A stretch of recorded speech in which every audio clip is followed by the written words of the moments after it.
this video, I thought I'd go back to the basics of spirituality. I've had a few messages from people, and I always look at that as mind in general. You know, you get reflections of things that you sit with for a second and see if it seems relevant, whatever. And I've had people saying this is all very involved. And they think that spirituality should be quite simple. Well, of course, it is very simple once you master it. It's like anything. If you're learning a new language, even Chinese would be, perhaps people would think that's a difficult language to learn, but 不会说很好中国话, which means I don't speak very good Chinese. But you have to start somewhere. So I thought I'd go back to the basics and just cover the two premises that all spirituality rests on, true spirituality. I'm not talking about religious practice or observance. I'm talking about the transformative process of the mind that we call healing. Healing from trauma, healing from physical ailment, healing from all these sorts of things, right? But with the recognition that all these sorts of things are downstream from the one thing that needs healing, which is, and it doesn't really even need healing, it just needs recognizing. We refer to healing as the process by where we become better at recognizing or better at staying present. Right? But the one thing that needs healing, I'll refer to it as healing through this video, I think, because it's more easily understood perhaps. The one thing that needs healing is a sense of separation from source, a sense of separation from God. And I've had people say to me, oh, I believe in God though, I don't feel separate from God, God looks over me, whatever. And then the very next thing that happens, of course, is something upsets you and you fall back into judgment and you lose your peace of mind, and this whole other spiral of drama ensues. And where is God in that equation, right? And this is the process of mind training, is to train the mind to stay present and to abide in the presence of God as living connection, a living communication, like that. Right? And you have to start somewhere. So the two premises of all spirit, oh, the top of my head,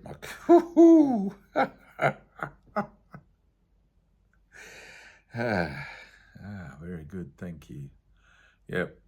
The two premises of all spiritual work, right? There's only two. Time is not sequential. Everything's happening right here and right now. And the second one is, there's nothing outside of my own mind.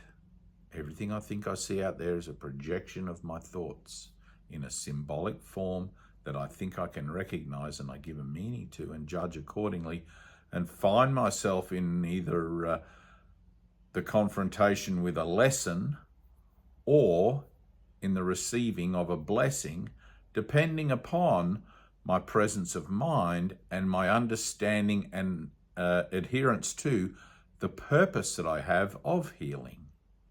Okay? If I carry that purpose in a purposeful way 24/7 into all my relationships, every situation, it takes some mind training, trust me, then I find that I'm more able to maintain my peace of mind. But first I have to find my peace of mind. First I need to be shown to remember what that is. Because the temptation is to assume that if I can just control my environment and keep everybody out that I don't like, and everybody that I do like, they can sort of, whatever. If I can just control everything enough, then I'll be at peace, right? Which is obviously a false narrative. When your mind is at peace, you won't need to control anything. And for all of you who like to white knuckle it and hold on and control everything as best you can, it's going to be a moment of confrontation with that, where you learn to let go. And everybody is going to have those moments in one regard to their transformative process or another. It's always about letting go. So let's look at the first one. Time is not sequential. And I've done several videos about this. But one of the things that I like in the Course in Miracles is Jesus says in there, and I can't remember these specific words, but he says, from time to time, it is an advantage, or it brings an advantage, to bring the mind back to simpler things and to reinstate the basic principles of our determination to overcome the illusion of separation from Source, in part because the ego likes to join in on the idea of being spiritual, and it makes a lovely facade of representing itself through the body as something spiritual, and it'll wear a turban or dreadlocks, or it'll grow a long wise beard or something like that, so that it's recognized as being a spiritual person, wearing all white clothes, perhaps carrying a Bible, or wearing a cross around the neck. I mean, nobody, if I walk down the street, I don't think anybody's going to confuse me with a spiritual person. Mostly people think I'm a biker, and I do ride a Harley, but you know, that's another story. So time is not sequential. Everything is happening all at once. The cavemen are happening here and now, and try to stay with me on this, because it's going to seem preposterous, because your mind has been conditioned to believe that time is linear, and that back in the long ago past, cavemen existed, and in the long in their future, maybe aliens will, So just try and stay with me for a tick, right? If you look at time as linear, the alpha right at the beginning and the omega right at the end, when the universe came into existence, let's say, right? How, when, what, doesn't matter. Just let's say it does, right? 130 billion years ago, if you listen to the Big Bang theorists, right? And then let's say we're somewhere here in the middle, and then you've got, let's say, as much time to go, right? I'm just making this up, right? So you've got another 130 billion years, and so many incarnations if you're a reincarnationist, or otherwise, like, this is your only chance to get it right. I promise you it's not. But, and it's not really about getting it right. It's just about becoming willing to allow the change to occur in you, which is done really for you, and you just bear the witness to that. But let's say we've got the alpha and the omega. Get back to time for a second, right? And here we are in the middle, looking into the past. Oh, the cavemen. Looking into the future. Oh, aliens. And everything that seems to go on in between. Right? History and war and suffering and fortune and fame and exploration and new lands and persecuting the natives of those lands, bringing us up to today, where our consciousness seems to be somewhat evolving, hopefully, from those sort of mentalities of the past, because the nature of evolution, let's look at it as evolution for a second, spiritual or physical, cellular, everything, is that it becomes more adaptive to the changing environment and proceeds to become better adapted to the changing environment, survival of the fittest, Darwinism, etc., as you go into the future. And then hopefully the offspring of our offspring of our offspring will have these big boogly eyes and be able to fly around in, and whatever the possibility potential of time and space is, it's all in that timeline, right? Now, let's say you're an advocate of the multiverse, right? If you've watched Marvel or other realities, right? Same thing. Other realities are just a part of that timeline. It just looks differently.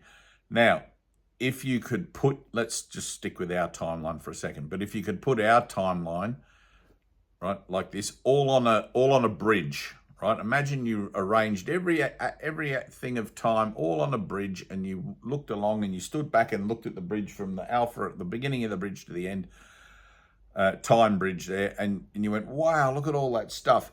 And it seems to take a long time to comprehend what's going on, right? It's like this is changing, that's changing, change, because the nature of life on earth is change.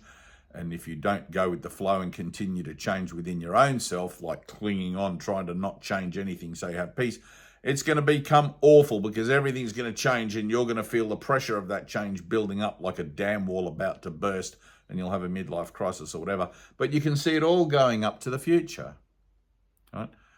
And you're like, whew, that's a lot of work trying to figure that out. How am I supposed to reconcile myself in time and space with the idea of here and now, right? Because I'm always changing. Where am I going to be actually here and now in that timeline? Well, let's say we go to the end of the bridge, the beginning or the other end, and we turn that bridge on its end, right? And we look down it. We see everything happening all at once. We don't have to look left and right. There it is. The whole thing is like a kaleidoscope of movement and activity and beautiful light and shape and color and change, and you don't know what any of it is. It doesn't make sense when you look at it that way, right? But when you look at it from alpha to omega and you look at it and you think, oh, that makes sense. I look at that bit over there and there's a civil war and there's an explorer and there's this and there's that. When you turn it on the end, all of a sudden, all the meaning that you'd given it in a linear fashion, it doesn't make sense. Oh, I can't tell where that starts and that stops. I can't really see, like where's the beginnings and endings of that. It's all at once, right? It's all at once. Now, that is one way. I'm going to get a little bit tricky here. That is one way to process conceptually the idea of being here and now in time, right? The other way is simply this. There's the bridge, alpha and the omega. We're somewhere here in the middle. I'll be still. I'm just going to be still and accept that everything's happening all at once. And I'm going to demand or ask or find my passion for asking for an experience. Jesus says in the end, you'll demand your release from time and space. And I'd take him up on that because I did when it happened to me, right? But you're going to stand still, and the alpha and the omega are going to come collapsing in on you because you're going to refuse to participate in time, not in a manner of trying to control anything, but simply by allowing another mechanism that occurs in your mind and which is naturally occurring, right? Which, let's call it lower to higher communication. Rather than communicating and interacting out here, we're going to learn to communicate lower to higher, so vertically, right? And all of our, what would you call it, investment, all of the meaning that I've given to time and space is going to come collapsing back in on me because my mind is now working differently. I've been previously projecting out into time and space, into a meaningless world, right? Or a world that has only the meaning that I give it, which is probably a better way to look at it. And then as soon as I change the nature of my conscious association with myself and begin to think in a linear fashion and begin to process in a linear fashion, the downstream of that is that time and space begins to follow suit. And I find that everything starts to collapse in on me. And in A Course in Miracles, this is called the celestial speed up. Rather than participating in time and space through the next 130 billion years, you can do that if you want to, I don't recommend it. We practice being still, and all of the lessons, right? All of the opportunities to remember that I'm not separate from God, not separate from Source, not separate from the whole, begin to come to me at once, right? Now, it collapses in on itself. It feels like a collapse. It feels like the whole world is collapsing in on you in that moment of stillness. In the Eastern traditions, they call it entering into the void. I'm going into a meditative stillness. I'm going to refuse for a second to participate, whatever a second looks like, to participate out there in time and space. And I'm going to let the whole thing collapse in on me, and I'm going to have an experience of what this is. True communication. Top of my head's buzzing like crazy. So, all right, that's the first one. All right, everything's happening here and now. All right. The realizing of this vertical is realizing what's actually happening here and now, where you're popping in and out of time and space faster than the speed of light at the speed of thought, right, which is faster than the speed of light. The speed of light is slow time. That's how you process the linear alpha to omega, at the speed of light through the body's eyes and the receptors of the world-body association. But the speed of thought is instantaneous. God is, we cease to speak. Just like that, and I have a moment, you just saw that happen there. I have a moment of my mind opening, refusing to participate out here, and boom, something else automatically happens, which is what your mind is designed to happen. That's natural. That's supposed to be occurring. Okay, lower to higher communication, or higher to lower communication on the vertical rather than the horizontal plane. We talk about it as vertical. It's not really vertical. It's everywhere all at once, but it's easier to talk about it as horizontal and vertical for a second. At least I think it is anyway. If you think it's not, then that's fine. And every other person who you listen to their spiritual discussions about these sorts of things, they'll present it to you in their own way, and you'll hear it maybe from one teacher better than from another, and whatever. It doesn't really matter. As long as you hear it, that's the main point, right? And then the second premise is that there is nothing outside of my own mind. Right? So once you realize that you're the dreamer of your dream and that you've been projecting out there into the world, and I've got to keep this singular for a second for me, through this avatar, right? It's not me, Dave, projecting out, but Christ mind looking out from behind the avatar eyes here, completely ignorant and forgetful that it's actually the Christ mind, believing in the confusion of associating itself with the body that it's a Dave. Does that make sense? You might want to rewind that a little bit. But Christ mind through Dave, as in Christ mind through Jesus, Christ mind through whoever your name is, whatever. It's all Christ, right? Or all Buddha, all one, all Krishna. It's all one. It's one consciousness, one mind, one thing waking up.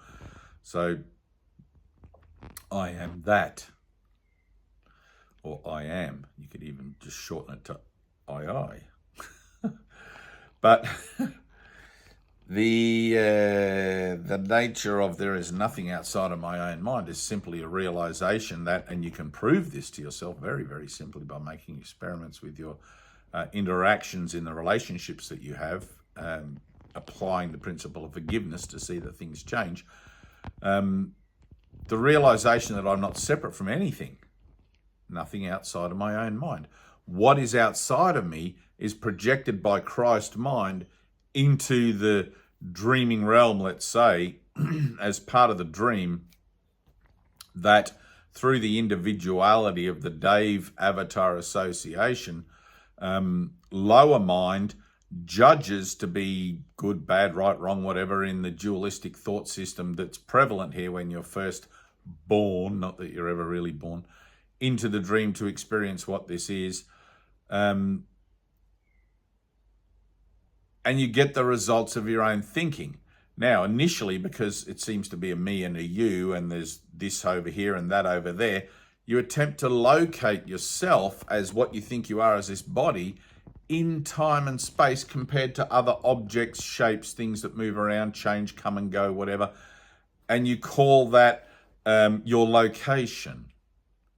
I'm here in time and space in Australia, right? And it all verifies the form association. It all verifies the bodily association in form with other forms. The form association, somebody asked me, can I explain the form association? There it is. That someone asked me that the other day. All verifying and self-reinforcing, right? So the sleep or the illusion of believing that I'm a body is self-reinforcing, self-perpetuating, also with every judgment that seems to verify that I'm separate out there from what it is that I find myself to be sitting here in this chair. And quite simply, it's not true. When I begin to reconfigure, reinterpret my defense mechanisms, my constructs of self-awareness through adopting the new purpose of healing, what I'm doing is taking on board a willingness to begin to learn that I'm not separate from everyone and everything, and my finger stays on my nose from that point on. Tries to stay on my nose. It slips off a lot. Sometimes it goes up my nose. Look, it's just, as long as it's somewhere in this general direction, you can sort of see it. But my finger goes on my nose, and I realize that person is not an actual person out there. That person is a form association of my mind, just as this avatar is. Right? It's not actually solid, despite the illusion and the feel and everything. It's not solid at all. If you put your skin, let's say, on a petri dish and put it under an electron microscope where you can get right down to the atoms and the molecules and things like that, you'll discover that it's 99.999% empty space. But the mind makes it feel and seem as if it is here and present and doing things and whatever, and making a video, and that's quite simply not true. Christ's mind in eternity, having already awoken from a dream through the resurrection of Jesus Christ 2,000 years ago, is now simply being about the processing of its witnessing to the fact of the matter that it is awakening from a dream from which actually it's already awoken. Right? Now, if you want to look at that, how can I awake from something I've already awoken from? If you want to look at that as everybody's in their own timeline, let's say, everybody's in their own experience of slow time. Now, 2,000 years ago, remember we turned the bridge on the end, 2,000 years ago, there was a guy called Jesus who resurrected from death. That didn't occur in the physical form, but it was represented through the physical form, right? It occurred in mind, Christ's mind, sleeping and dreaming of a dream of death as an idea of being possibly separate from the creative source of reality, which is eternal and can never die, right? So all of a sudden, Jesus atones for the idea of death. I'm going to take responsibility for that idea, says Jesus. Into the dream he comes, boom, proves that there's no death, and everyone's like, how did he do that? How did that happen? He must really be the Son of God. Yes, but if you hear what he's saying the Christ is in him, that same thing is in you, right?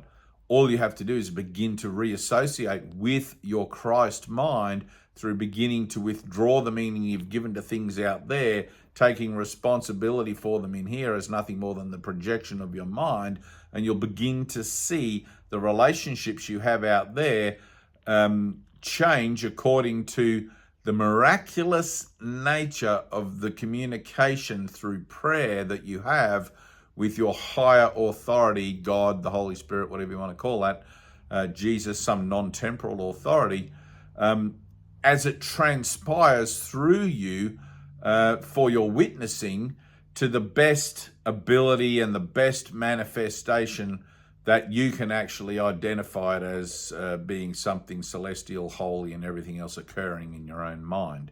It'd be pretty hopeless if something changed and you weren't able to recognize it, right? Because you're learning to begin to participate and go with the flow of the universal curriculum, and trusting that it's okay to let go and just live your life sustained by the love of God without having to micromanage every single moment of it.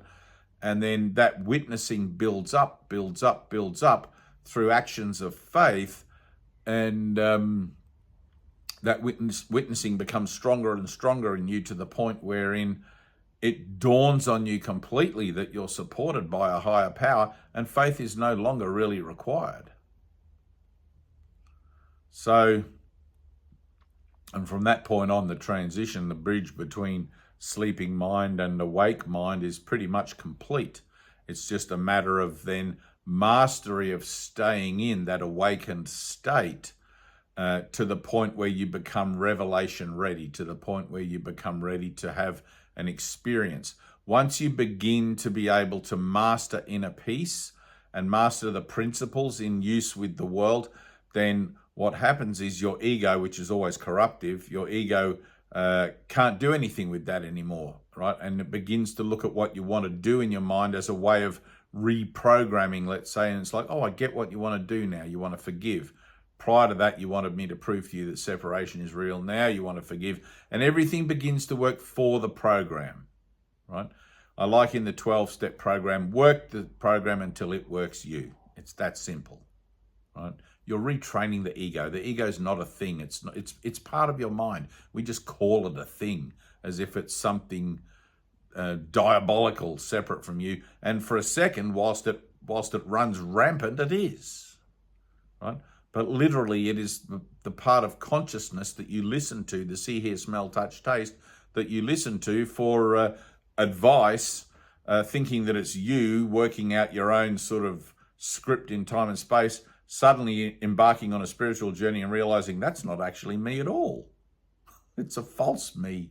It's an illusion of a me, a dream of a me, and reconfiguring, reinterpreting the defenses of that false you to actually begin to serve the greater good, to begin to serve your new goal of healing, so that you can begin to witness to the efficacy of that communication lower to higher to bring about this alpha and omega collapse in relationship with all of your individual relationships, learning to see them as one whole relationship.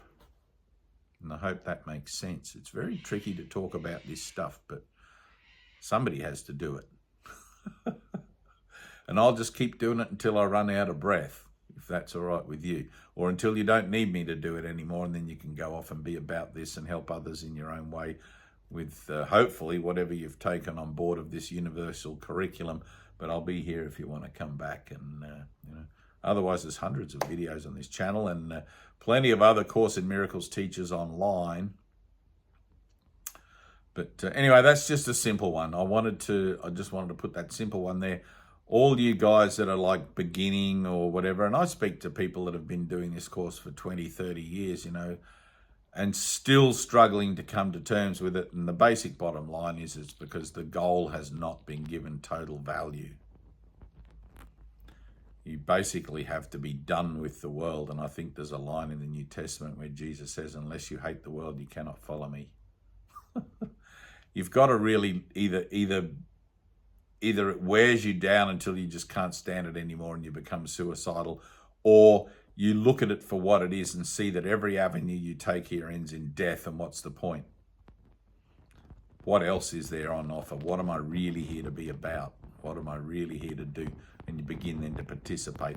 But you've got to give the goal total value. Having a mind partly at peace sometimes and not at peace other times, what's the point of that? That's not peace at all. It's arbitration. Anyway, I love you. And our Zoom meetings are up and running again. I mean, they're always up and running, mostly. Every Monday, if you want to be part of our Zoom meetings, and I'll point my finger out there at you for a second to expose what it is I need to put my finger on my own nose for here. It's funny. It's a game. It's a game that happy children play. It's a beautiful game. Get in touch with Tyna. Her link's down below. If you want a copy of the white edition of the Course in Miracles, that's the one you want, or the sparkly edition, there's free PDFs of both down below. There's the link to get the print-on-demand version of both down below, or maybe it's up above. I don't know where it is these days. Please like and subscribe. Tyna asked me to do that. More subscribers. Copy and paste the link for this video into all your social media profiles. Send it to your friends. Tag your mates in it, whatever. The more that awaken, the more that awaken. And ideas are increased by sharing. And we're sharing an idea of unconditional love, believe it or not. Love through forgiveness. Who wouldn't want that? All right. Peace.